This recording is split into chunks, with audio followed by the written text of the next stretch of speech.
Welcome to the Friends with Money podcast, brought to you by Money Magazine, creating financial freedom for Australians since 1999. Hello and welcome to the Friends with Money podcast, your weekly pod to help you save and make more money. My name is Michelle Baltazar. I'm the editor-in-chief here at Money Magazine. Thank you for joining us. According to the latest report by the Australian Bureau of Statistics, the average house price in Australia last year was $933,800, so it's about $1 million. This is a significant increase from what it was a year ago. In fact, in the last 12 months alone, the average price of houses in Australia rose by $52,000. So what does that mean in terms of your mortgage repayments? You're really looking at around $2,900 per month, depending on which state you live in. So that's in the Northern Territory. But if you live in New South Wales or in Victoria, you're looking at something as steep as $7,000 per month just on a typical home. So that's not even a mansion yet. So most wages fall short of this number, which is why so many have kind of lost hope or a little bit discouraged about buying their own home. But what if I tell you that there is one way to bridge the savings gap without knocking on the bank of mom and dad?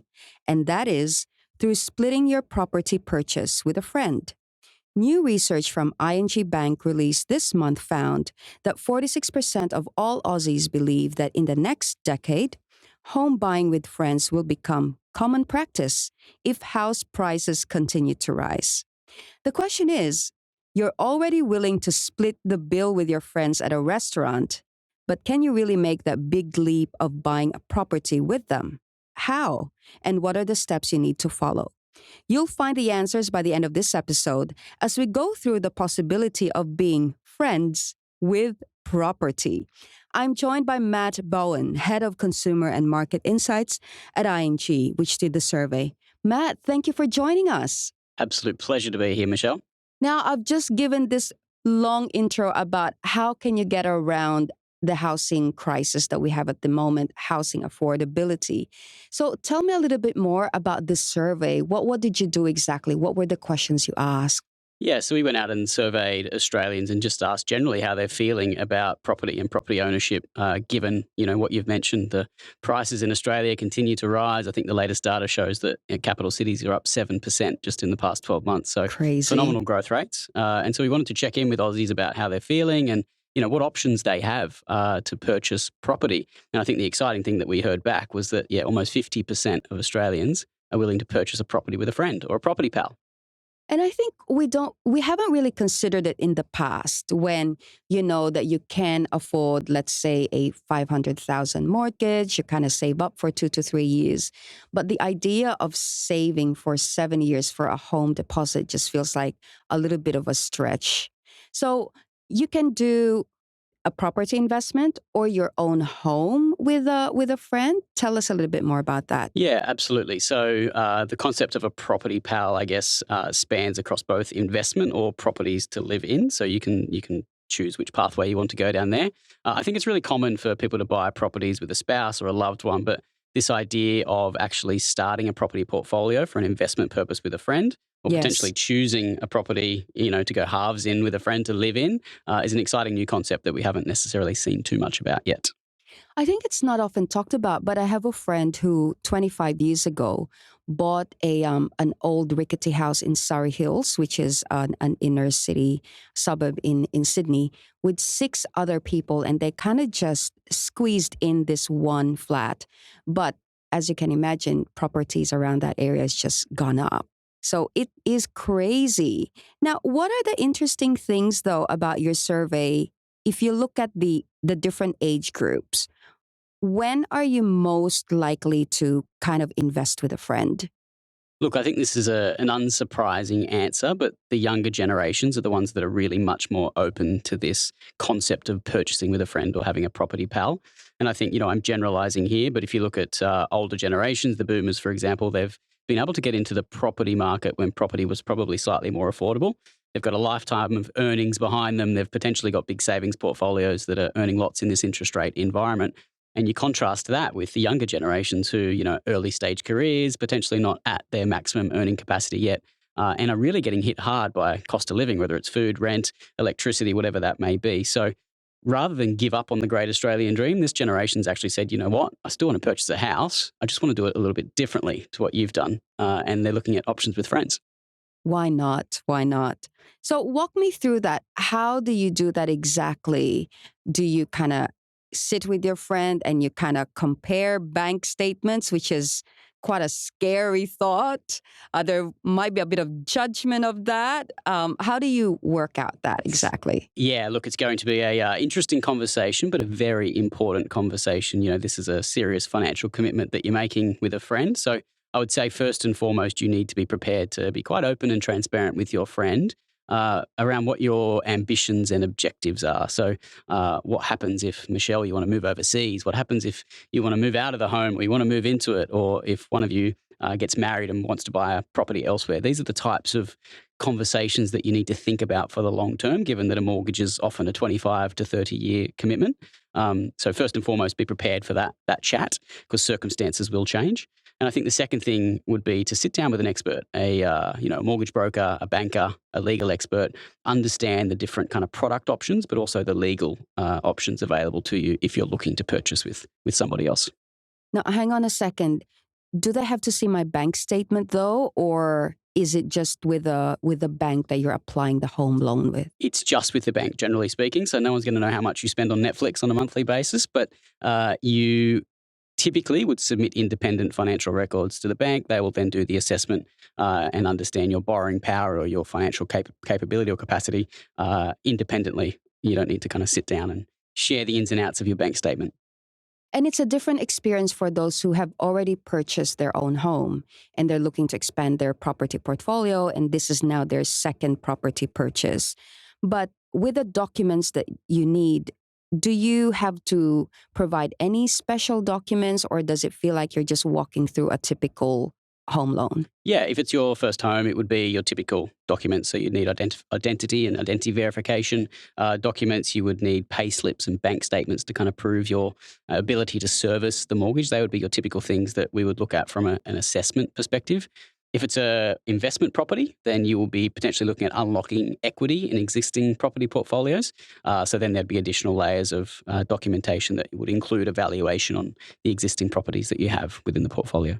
But am I right in saying that it's really no different to buying a property with your spouse or buying a property with your relative or family member? It's just the fact that you're not blood related. Exactly. Yeah. There's two options there. One is the joint tenancy, and one is called tenants in common.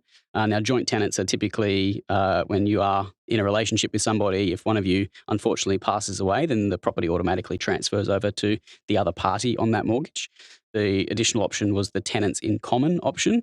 So these are all legal jargon that you'd want to check with your lawyers, but the tenants in common allows you to have a different variation. It might be a 50-50 split with your friend, a 90-10, 75-25, whatever it is. You can have a much more custom agreement that's in place and also agree what happens if one of you wants to sell or move out or was to move on.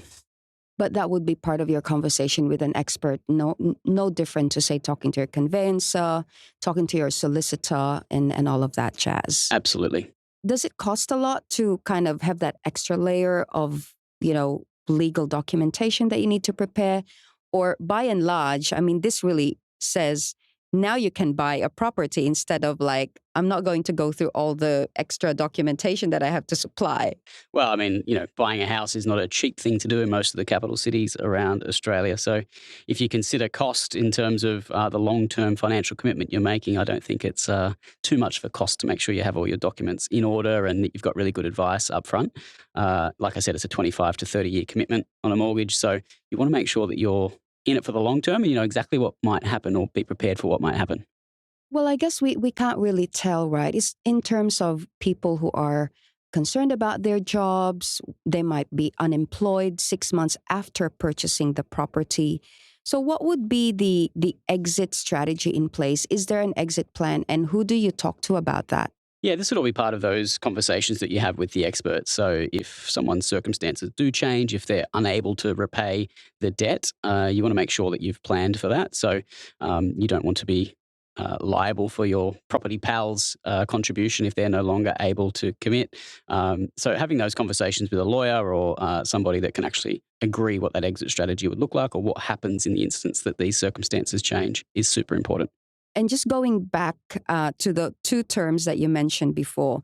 So, very quickly, there's what's called the joint tenancy. And you have each person owns an undivided interest in the whole property. So that means if one co owner passes away, the share automatically passes to the surviving co owner. And I think this is what we're used to because that's how partnerships work, spouses, husbands, and wives. But most likely, if it's with a property pal, this is what's called a tenants in common, where each person owns a specific share or percentage of the property. And if you do, unfortunately, you pass on, then everything is based on either the contract or the will that you've put in place. Yeah, spot on. So I think we got to be honest. A lot of people don't want to write their will. So this is probably the one big thing that you're in your 20s or 30s and you're off writing a will. But maybe it's just for this particular asset, for example, if it's the only asset that you have. Yeah, I agree. I mean, these documents might be daunting at the outset, but they're super important if you want to set this up for success from the outset. So yeah, lean into those awkward conversations, be it with your friend or be it with your lawyer, and think long term about this decision. Now, we talked about affordability earlier, and a lot of people think, well, how do we work out the deposit for this? Do you have to save up kind of half if you borrow with a friend, or can it be with a group of friends? How do you work that out? So all of those options are possibilities. I think the beauty of this tenants in common arrangement is that you can divide it however you like. So Michelle, if you want to contribute 60% of the deposit, that's great. We can come to an agreement there. If you want to split it between 6 parties, again, that's slightly more complicated, but it is a possibility within this arrangement. Typically when you're talking mortgage deposits or home loan deposits, it's around 20% is what is kind of the benchmark standard. Now, most banks will allow you to also borrow more than that, so you can have smaller deposits, but you will likely incur something called mortgage insurance. So it's an additional cost just to protect in the instance that that mortgage isn't repaid. Well, I don't even know what the big deal is. It feels like this is something that you can do with friends, but I guess you just have to kind of cross the line where you get to know each other's finances. And this thing about a credit score, for example, I assume that both of you need to have solid credit scores. And if one doesn't have a good credit score, you just have to work towards that for like 6-8 months before you borrow. Yeah, spot on. I mean, look, money is taboo, I think, still. We don't talk about it enough. So you're absolutely right. Sit down, be transparent, talk about your finances. And, the reality is if you're looking to purchase a property with a friend or a property pal, both of you have similar objectives. So you're going to want to share this information. You're going to want to know that your best mate, he's in a good financial position, that he doesn't have a bad credit score. If he does, you're going to want him to tell you about that so that you can work together to still achieve this home ownership dream. Fantastic. Well, I think we'll leave it there. I still have a lot of questions because I do want to see if I can have property with friends. But let's end it with a quote from Rachel from that phenomenal, iconic TV show, Friends, where she said, well, maybe I don't need your money. Wait, I said maybe. With a housing crisis, I think it's fitting to really consider what are the other ways you can buy a property. Thank you once again, Matt, for joining us. Absolute pleasure. Thanks, Michelle. Before we go, don't forget that if you enjoy listening to the Friends with Money podcast, we'd love for you to recommend it to your own friends and family, or you can help us out by leaving a review on iTunes or the Apple Podcast app. You can also send in any questions, comments, or even topics you'd love for us to cover. Maybe you have some questions for Matt through our email, podcast@moneymag.com.au. And finally, make sure you head over to moneymag.com.au for all our financial news and stories. That's it for this episode. Thank you for joining us. I'm Michelle Baltazar. Bye for now. Thanks for listening to the Friends with Money podcast. For credible, independent, and easy to understand financial commentary, visit moneymag.com.au. Please remember that the views and opinions expressed in this podcast are general in nature, and further independent advice and research based on your personal circumstances should be sought before making an investment decision.